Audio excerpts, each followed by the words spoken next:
Assalamualaikum. Iya. Maaf ya ibu telat. Ya jadi gimana nih kabar kalian hari ini? Alhamdulillah fantastik, Allah Akbar. Alhamdulillah, kalau gitu ibu duduk dulu ya.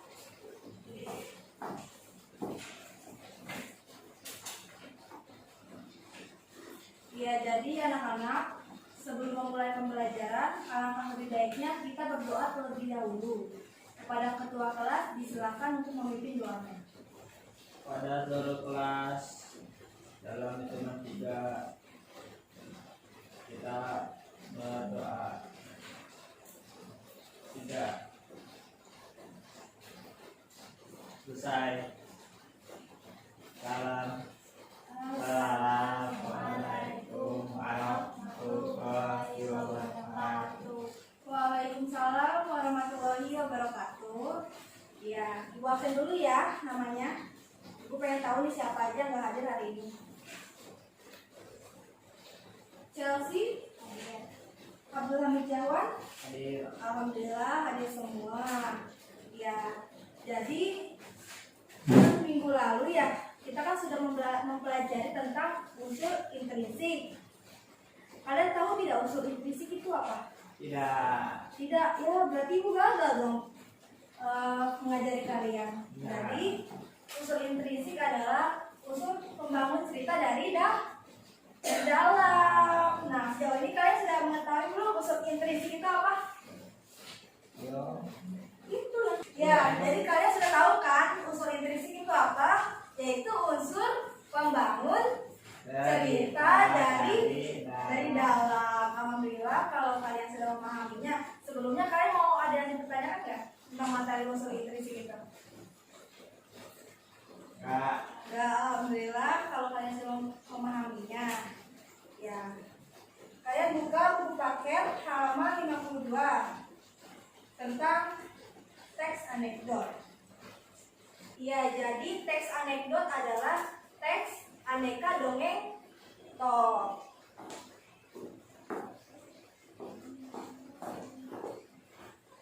Teks anekdot.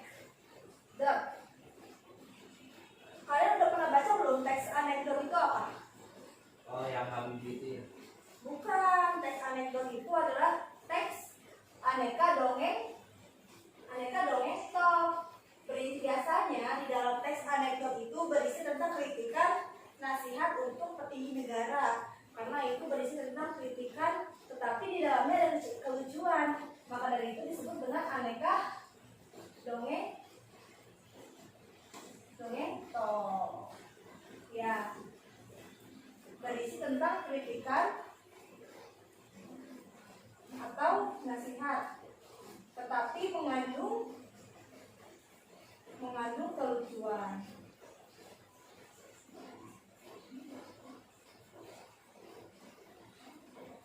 Nah, di dalam teks anekdot terdapat struktur. Yang pertama, struktur teks anekdot.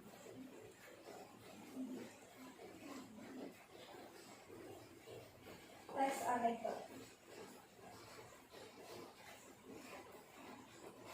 Yang pertama, adanya abstrak.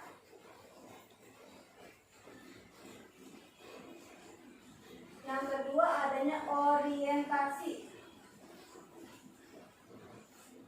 Terus yang ketiga, adanya krisis. Yang keempat, ada reaksi. Dan yang kelima itu ada koda. Nah, biasanya di dalam abstrak ini berisi tentang gambaran dari keseluruhan isi cerita.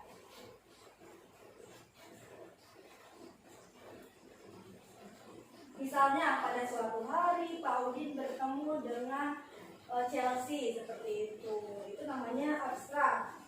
Sedangkan orientasi itu latar belakang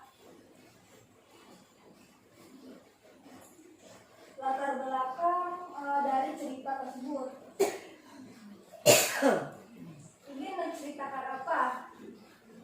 sedangkan krisis ini berisi tentang munculnya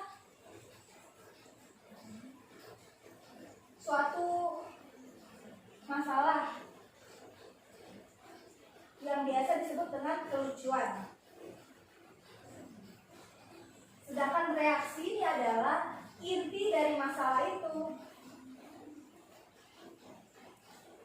Inti dari masalah. Sedangkan koda ini adalah penyelesaian.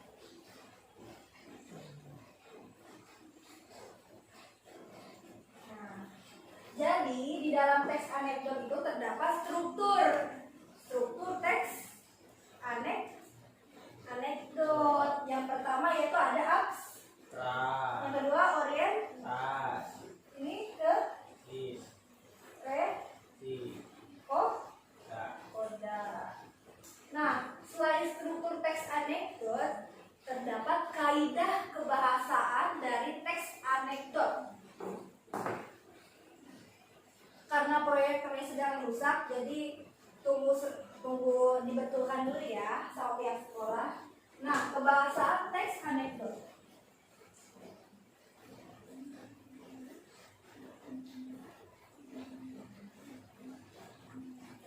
Anekdot. Biasanya dalam teks anekdot itu menggunakan kata kerja. Sebelumnya pasti kalian sudah tahu kan kata kerja itu apa? Belum? Baik, Ibu akan menjelaskan ya. Jadi kata kerja itu berkaitan dengan sesuatu yang sedang dikerjakan seperti membeli, berjalan, berlari, berbicara. Itu merupakan kata kerja karena sedang dilakukan. Seperti Chelsea sedang duduk, sedang membaca, seperti itu. Terus di dalam teks anekdot itu kebahasaannya selain adanya kata kerja, terdapat juga keterangan waktu.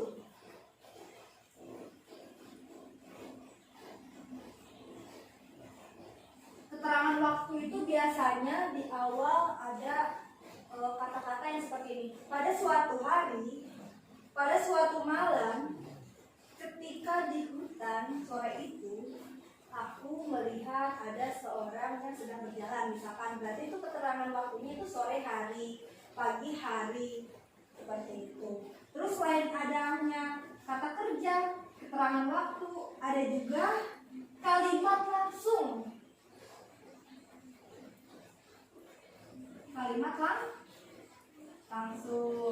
Kalimat langsung itu contohnya bagaimana sih, Bu? Contohnya biasanya di dalam cerita kalimat langsung itu muncul apabila salah satu tokoh berbicara seakan-akan sedang berbicara secara langsung, padahal itu melalui cerita. Misalkan pada suatu hari Abdul bertemu dengan Chelsea. Dia berkata, "Aduh, aku ingin makan," misalnya. Nah, aku ingin makannya itu berarti kalimat langsung karena si Hamid itu berbicara langsung kepada Chelsea walaupun lewat sebuah tulisan seperti itu. Nah, sejauh ini kalian sudah memahami belum nih teks anekdot itu apa? Sebelum Ibu memberikan kalian tugas, ada yang mau tanya? Contohnya apa sih? Contohnya, ya nanti Ibu akan berikan contohnya itu ada di halaman 81. Nah, di sini ada contohnya kekekalan masa.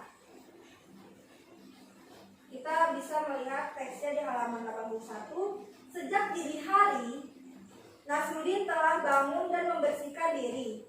Ia sudah merencanakan untuk pergi ke pasar dan membeli ikan yang cukup banyak. Nasruddin memberikan ikan yang telah dibelinya kepada istrinya di rumah. Nah, itu bagian abstrak karena itu menceritakan bagian isi dari cerita, yaitu ada di rumah seperti itu. Berarti nanti bagian-bagian selanjutnya itu ada di rumah. Nah, orientasi pada paragraf, ketika istri Nasruddin melihat ikan yang cukup banyak, Ia berpikir untuk mengundang teman-temannya makan di rumah. Istri Nasruddin menyuruh seorang untuk memberitahu teman-temannya tersebut. Nah, orientasinya latar belakang masalahnya nih. Nah, nanti si Nasruddin udah bertemu dengan istrinya, terus bertemu dengan tokoh lain, temannya. Nah, itu adalah muncul suatu masalah yang akan diceritakan pada reaksi maupun dikodanya nanti. Yang ketiga yaitu krisis. Pada paragraf malam pun telah tiba. Nasruddin pulang ke rumah. Ia berharap ikan yang dibelinya tadi pagi sudah dimasak oleh istrinya. Sesampainya di rumah, ia melihat ikan-ikan tersebut sudah habis dan tersisa hanya duri-durinya saja. Siapa yang menghabiskan ikan sebanyak ini? Tanya Nasruddin dengan nada tinggi. Istrinya menjawab, kucingmu yang menghabiskannya. Mengapa kau pelihara juga kucing yang nakal dan rakus itu? Nah, krisis itu sudah mulai munculnya masalah. Nah, tiba-tiba ikannya itu habis tanpa ada yang tahu. Nah, istrinya tersebut menuduh suaminya bahwa kucingnya itu yang telah memakan ikan yang dimasaknya. Nah, itu berarti sudah muncul masalah. Nah, sedangkan reaksinya seperti apa? Nasruddin pun makan malam dengan lauk seadanya. Setelah makan, ia memanggil kucingnya dan membawa ke kedai terdekat. Nasruddin menimbang kucingnya tersebut. Nah, itu reaksi, berarti dia sudah ada respon. Puncak masalahnya dia akhirnya membawa kucing yang dituduh menghabiskan makanan dengan menimbang ke kedai dekat rumahnya. Kemudian dia pulang. Nasruddin menimbang kucingnya tersebut. Kemudian ia ke rumah dan berkata cukup keras, tadi aku membeli ikan 2 kilogram dan harus saja kutimbang.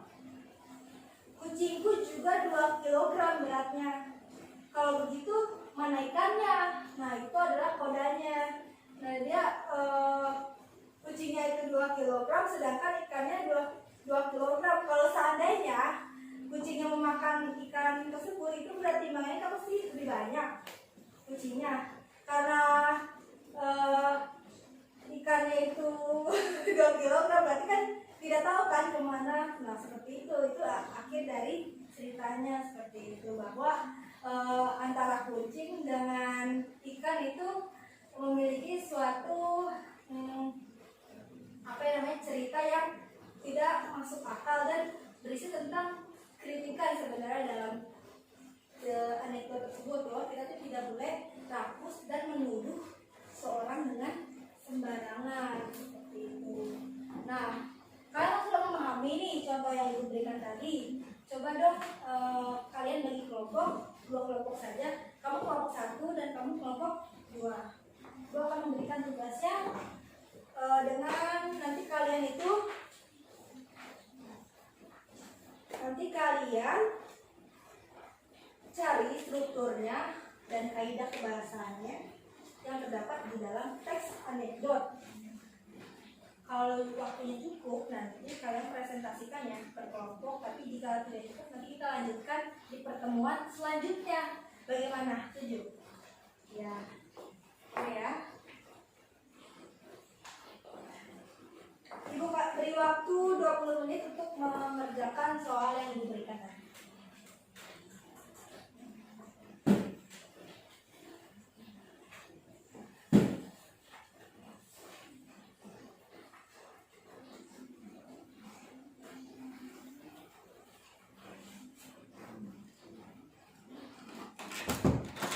Bagaimana, ada kesulitan tidak? Tidak ada. Oh iya, sebentar lagi jam istirahat sudah akan datang tuh. Kalau gitu pembelajarannya kita lanjut saja ya minggu depan. Ibu akhiri pembelajaran hari ini. Mudah-mudahan ilmunya bermanfaat untuk kalian semua. Billahi taufiq wal hidayah. Wassalamualaikum warahmatullahi wabarakatuh. Silakan kertasnya dikumpulkan. Ya. Terima kasih. Kalau gitu kalian boleh istirahat ya.